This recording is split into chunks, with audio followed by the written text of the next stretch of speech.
Hi, welcome back to the PDF Knowledge series. Today we're diving into an important element of PDFs, page numbers. Let me show you how to quickly add and customize page numbers in your PDF. Open your PDF in PDF Element. Click on Edit, and then More, and then select Add Page Number. Here we can customize the content, position, and page range.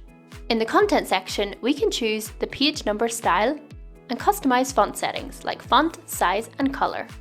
We can also set the start page number and page range. But I'm going to talk about that in more detail in the next video. In the position section, we have 6 available positions to choose from. We can adjust specific values below to precisely position the page numbers. If you select the top left position, we only need to adjust the top and left values below. If you have similar documents requiring the same page numbering setup, don't forget you can press Add to Template. And after opening another document, you can simply Add from Template. And this will apply the page numbering with just one click. It's that simple. Now you can manage and use your documents better with these customized page numbers.